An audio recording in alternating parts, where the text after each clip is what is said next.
Calon Bupati Kabupaten Biak HAN resmi ditetapkan sebagai tersangka atas kasus dugaan pelecehan seksual. Seorang guru mengaji di Kampung Maruga, Ciputa, Tangerang Selatan, Banten diduga melakukan pencabulan terhadap sejumlah anak perempuan. Pelecehan seksual adalah suatu tindak kejahatan yang bisa merugikan orang lain atau dapat menimbulkan trauma berat pada korban. Kasus pelecehan seksual kini kian marak terjadi. Meski demikian, ternyata masih banyak orang-orang yang tidak mengenali ciri-cirinya. Lalu apa saja sih ciri-cirinya?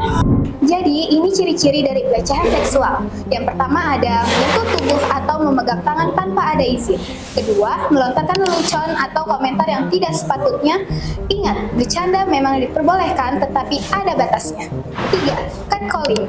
Ini nih yang paling sering dilakukan oleh seseorang meski hanya dengan siulan saja.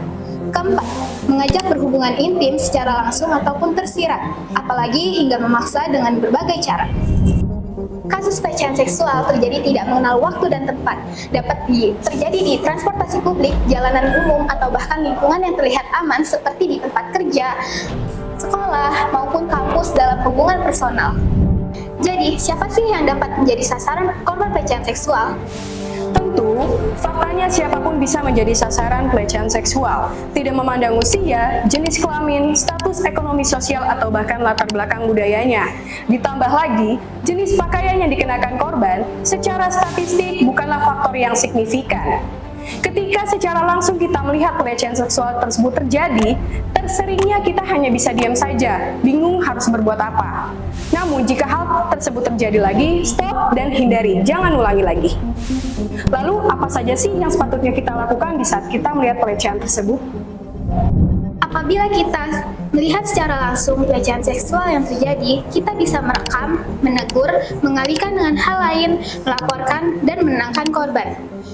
Korban yang terkena pelecehan seksual seringkali dibuat merasa takut dan malu untuk melaporkan hal tersebut, sehingga dibuat bertanya-tanya apakah diri ini masih berharga.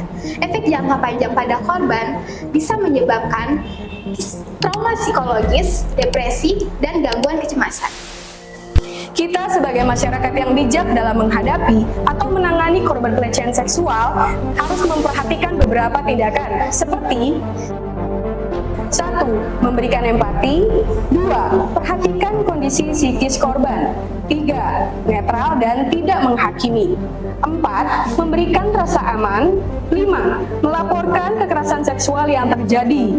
6. Hindari menanyakan mengapa. 7. Tidak bergosip atas kejadian tersebut. 8. Menyediakan waktu mendengarkan keluh kesah si korban. 9. Berikan dukungan. Dan yang terakhir, ke-10 adalah membangun rasa hormat. Penting bagi masyarakat untuk meningkatkan kesadaran akan masalah ini. Edukasi tentang batasan menjadi kunci dalam mencegah pelecehan seksual.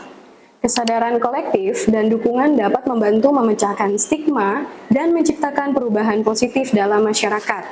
Ingat, penting bagi kita untuk menghargai privasi korban dan keluarga korban yang mengalami pelecehan seksual. Apabila kita tidak terlalu kenal dan dekat dengan korban, Kita tidak perlu untuk mencari informasi yang terlalu detail.